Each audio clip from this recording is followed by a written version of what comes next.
प्यारे बच्चों, आज हम भारतीय संस्कृति के विषय में राजनीतिक विकास के बारे में पढ़ेंगे। वैसे मैं भारतीय संस्कृति के बारे में आपको बहुत कुछ बता चुकी हूँ वीडियो के माध्यम से।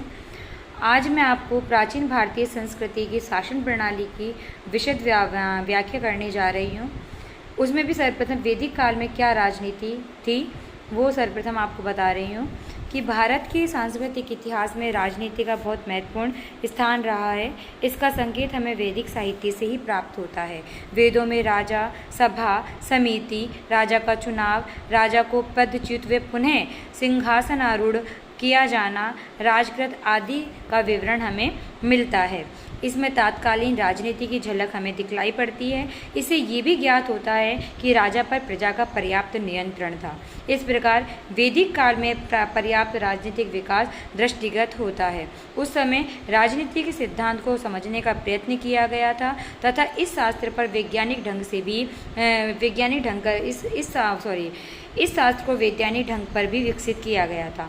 कौटिल्य के अर्थशास्त्र तथा महाभारत में इस शास्त्र के निष्णात कई आचार्यों का विवरण हमें प्राप्त होता है। विशालाक्ष, इंद्र, बहुदंत, बृहस्पति, शुक्र, मनु, भारद्वाज, गौरशिरस, पिशुन, पराशर, कौणपदंत, वातव्याधि, घोटमुख, कात्यायन, चारायण आदि आचार्यों एवं उनके राजनीतिक सिद्धांतों का उल्लेख भी इनमें मिलता है। धर्म सूत्रों व स्मृतियों में भी राजधर्म प्रकरण के अंतर्गत राजनीति के तत्वों का पर्याप्त विवेचन किया गया है। कामंदिकीय नीतिशार व शुक्र नीति में भी इस विषय में हमें बहुत कुछ देखने को मिलता है। पंचतंत्र तथा हितोपदेश आदि में भी राजनीति के तत्वों को कहानी के माध्यम से बहुत अच्छी ढंग से स्पष्ट किया गया है। शासन की उत्पत्ति कैसी हुई प्राचीन काल में, इस विषय में राजनीतिक विशारदों ने निम्न 6 विभिन्न सिद्धांतों को विकसित किया गया है। प्रथम सिद्धांत है व्यक्ति विशेष द्वारा शासन का सूत्रपात। इसके अनुसार परमात्मा किसी व्यक्ति को भिजवाकर किसी देश या राष्ट्र के शासन का सूत्रपात करता है। प्राचीन भारत ने मनु को ईश्वर द्वारा प्रेषित शासन का पुरस्कर्ता माना था। मनु ने ही राज सत्ता का श्री गणेश किया था कि हमारी जो भारतीय संस्कृति है उसमें आदि मानव मनु को माना गया है और कहा गया है कि मनु ने ही सर्वप्रथम शासन सत्ता का सूत्रपात किया। दूसरा सिद्धांत आता है मत्स्य न्याय, यानी प्रारंभिक अवस्था में मनुष्य आपस में खूब लड़ते झगड़ते थे। सर्वत्र अराजकता व्याप्त थी। सर्वशक्तिशाली असक्तों का विनाश बड़ी मछलियों से छोटी मछलियों की भांति करते थे। कुछ समय बाद लोगों ने ऐसी कष्टदायक स्थिति का अनुभव करके सुख एवं शांति से रहने के लिए अपने को शासन के सूत्र में बांध लिया। इस अराजक लोक में जहाँ चारों ओर भय ही भय था, सबकी रक्षा के लिए परमात्मा ने राजा को उत्पन्न किया। यदि लोक में दंड न हो तो सब प्रजा नष्ट हो जाएगी। पानी में मछलियों के समान अधिक सशक्त असक्तों को खा जाएंगे, ऐसा मनुस्मृति में भी कहा गया है। महाभारत के शांति पर्व, अर्थशास्त्र, शुक्र नीति आदि में इस सिद्धांत का अच्छा विवेचन किया गया है। पाश्चात्य राजनीतिक हॉब्स ने भी इसी सिद्धांत का प्रतिपादन किया है। तो हम यह मत्स्य न्याय से समझ सकते हैं कि जिस प्रकार बड़ी मछली या छोटी मछलियों को खा जाती है, उसी प्रकार जो शक्तिशाली व्यक्ति थे वो कमजोर व्यक्तियों को अपने वश में करके उनका विनाश करते रहते थे। इस अराजकता को समाप्त करने के लिए ही लोगों ने शासन के सूत्र में अपने को बांध लिया तथा एक को राजा निश्चित कर दिया और उस राजा के अधीन ही रहने लगे ताकि कमजोर वर्ग भी उन्नति कर सके और शक्तिशाली लोगों के चंगुल में नहीं फंस पाए। तीसरा सिद्धांत आता है सतयुग। इस सिद्धांत के अनुसार मानव समाज प्रारंभिक अवस्था में सुख और शांति से रहता था। उस समय न शासन की आवश्यकता थी और न शासक थी। सब लोग धर्म से रहकर सुख शांति का अनुभव करते थे तथा नैसर्गिक नियमों का पालन करते थे। कुछ समय पश्चात मनुष्यों ने अपनी स्वतंत्र इच्छा से इस परिस्थिति का अंत किया और राज सत्ता के अधीन रहना स्वीकार कर लिया। उन्होंने सामाजिक उन्नति के लिए व्यक्तिक स्वातंत्र्य की परवाह भी नहीं की। महाभारत, दीर्घ निकाय आदि ने इसी सिद्धांत का विवेचन करते हुए प्रारंभिक शांति और सदाचार के साम्राज्य का विशद विवेचन किया है। नारद व बृहस्पति स्मृतियों में स्वर्ण युग का वर्णन है। पाश्चात्य विद्वान भी इसी मंतव्य को मानते हैं। इस सिद्धांत के अनुसार हमें यह स्पष्ट उल्लेख प्राप्त हुआ है कि लोग स्वेच्छा से ही शासन व्यवस्था के सूत्र में बंध गए थे। लोगों ने क्या कहते हैं, स्वेच्छा से एक शासन सत्ता के अधीन रहना स्वीकार कर लिया ताकि सभी वर्गों का मतलब सुचारू रूप से उन्नति हो सके। चौथा सिद्धांत है सामाजिक इकरारनामा। प्रारंभिक अवस्था में मानव समाज सतयुग में सुख शांति से तो रहते थे, किसी को कष्ट नहीं था, किसी प्रकार का पाप भी नहीं था, किंतु लोग धीरे धीरे मोह के चंगुल में फंस करके सन्मार्ग से बिछुड़ने लगे। समाज में अशांति फैलने लगी। अतः जनता ने एकत्रित होकर अपने में से एक को राजा बनाया। राजा ने यह इकरार किया कि मैं प्रजा की रक्षा करूंगा। प्रजा ने भी उसका आधिपत्य स्वीकार कर लिया कि वह राजा, और राजा की रक्षा के लिए वेतन के रूप में अपनी आय का छठा भाग देना राजा को स्वीकार कर लिया ताकि राजा भी सुचारू रूप से अपनी शासन व्यवस्था चला सके। पाश्चात्य राजनीतिज्ञ रूसों ने भी इसी सिद्धांत का प्रतिपादन किया था। इस प्रकार राजा व प्रजा के कर्तव्यों का निर्धारण किया गया। इसके अनुसार सामाजिक इकरारनामा के अनुसार लोग बागों ने स्वयं ही अपने में से एक राजा को चुना और प्रजा ने राजा को अपने वेतन का छठा भाग देना स्वीकार किया, और राजा ने भी प्रजा की रक्षा का भार अपने ऊपर लेकर प्रजा की रक्षा करना स्वीकार किया। पांचवा सिद्धांत आता है पितृ प्राधान्य सिद्धांत। इस सिद्धांत का भाव यह है कि शासन का सूत्रपात परिवार से होता है। परिवार में पिता सर्वोपरि रहता है तथा सबका शासन करने वाला होता है। जो जो मानव समाज विकसित होने लगा त्यों तो पारिवारिक शासन का प्रारंभ इसी प्रकार हुआ होगा। वैदिक काल के राजा, विषपति, जन, वेश आदि शब्दों से ज्ञात होता है कि प्राचीन आर्यों के मूल में कुल होता था, यानी कुल का तात्पर्य परिवार और परिवार का स्वामी कुलपति कहलाता था। अर्थात अथर्ववेद में इस सिद्धांत का प्रतिपादन मिलता है।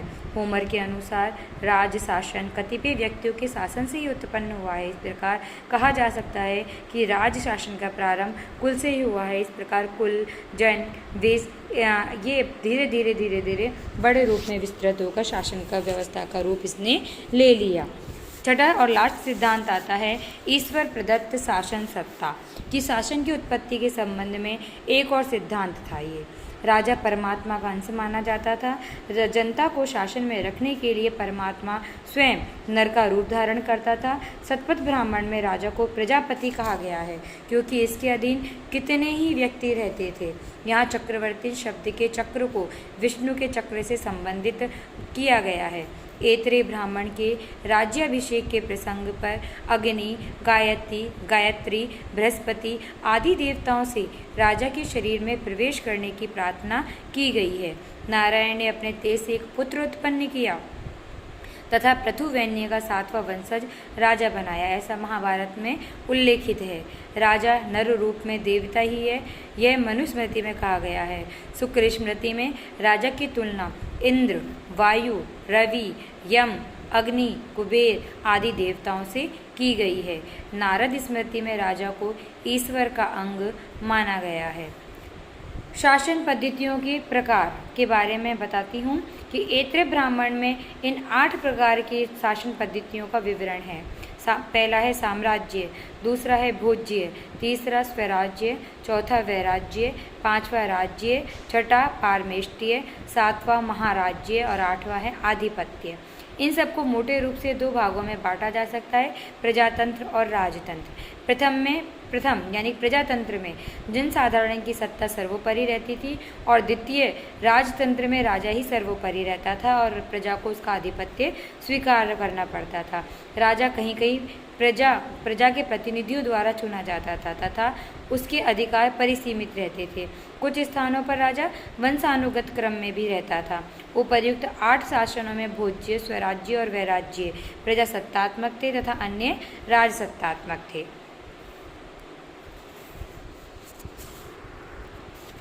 प्राचीन शासन पद्धति में विद्यमान लोकतंत्रात्मक तत्व के बारे में आपको बताती हूँ कि सबसे पहला है शासन विधानों का विकास। प्राचीन काल में बड़े बड़े साम्राज्यों का सूत्रपात पूर्व दिशा में हुआ था, यथा जरासंध व शिशुपाल का साम्राज्य तथा शेषनाग, नंद, मौर्य, गुप्त आदि साम्राज्य, ये सब पूर्व दिशा में विकसित साम्राज्य थे।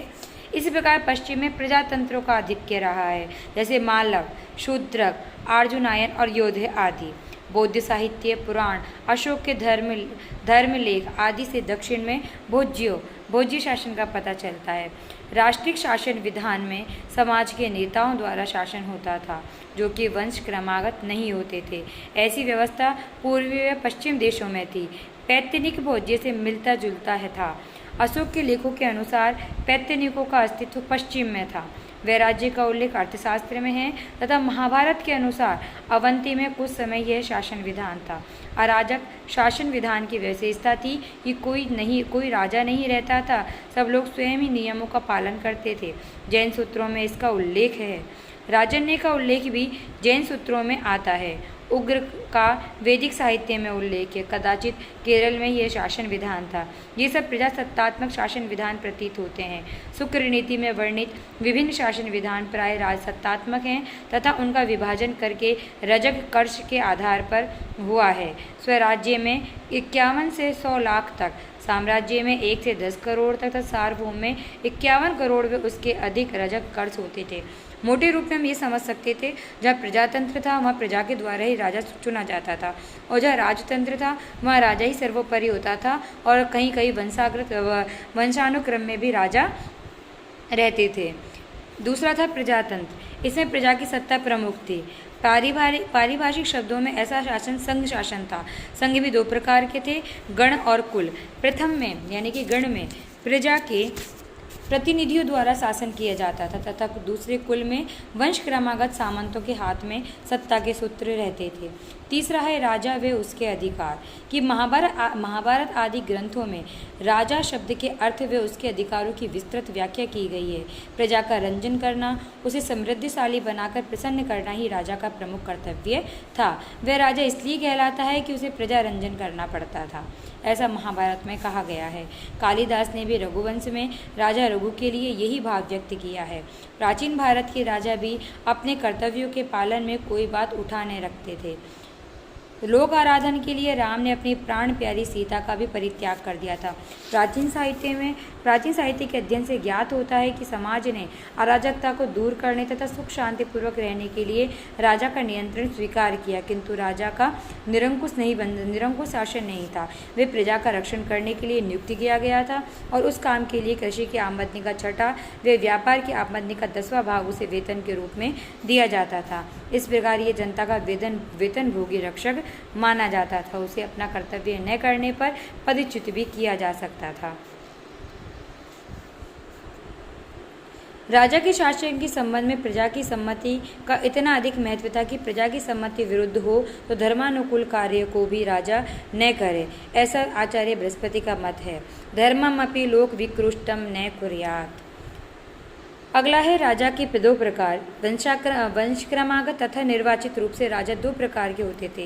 वेद, ब्राह्मण, महाभारत, पुराण आदि प्राचीन ग्रंथों में राजाओं के वंश क्रम का उल्लेख है। महाभारत बहुत से बच्चों ने पढ़ी होगी तथा ये भी ज्ञात होगा कि वंश क्रम के आधार पर ही राजा उनमें चुना जाता था। इनमें दी गई उनकी वंशावली से ज्ञात होता है कि राजाओं के अधिकार बहुत से वंश क्रमागत ही रहते थे, किंतु ऋग्वेद व अथर्ववेद आदि में राजा के निर्वाचन का भी उल्लेख है।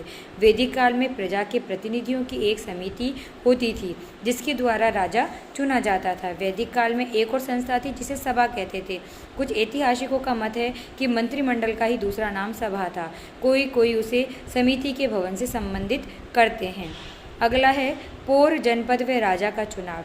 वैदिक काल के बाद भी राजा के चुनाव का सिद्धांत कार्य रूप में लाया जाता था। ऐतरेय ब्राह्मण में दिए गए राजा के अभिषेक वर्णन को ध्यानपूर्वक पढ़ने से चुनाव के सिद्धांत का पता लग जाता है। जहाँ तक महावंश आदि में महासम्मत राजा का उल्लेख है। रामायण, महाभारत आदि में भी राजा के चुनाव का विवरण है।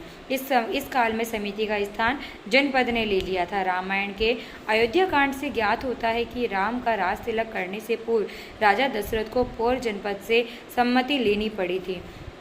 राजा दशरथ की मृत्यु के बाद नए राजा के चुनाव के लिए पौर जनपद की बैठक हुई और इसी ने राम के वन जाने पर भरत को राजकाज संभालने का आदेश दिया था। महाभारत के आदि पर्व में भी पौर जनपद व राजा के संबंध का उल्लेख मिलता है। अगला है राजा के गुण, कि राजा के लिए राजकुल में जन्म लेना पर्याप्त नहीं था, अपितु उसे योग्यता वे अन्य गुण भी प्राप्त करने पड़ते थे, जो इस प्रकार है: विनय, नियमबद्धता, इंद्रिय दमन,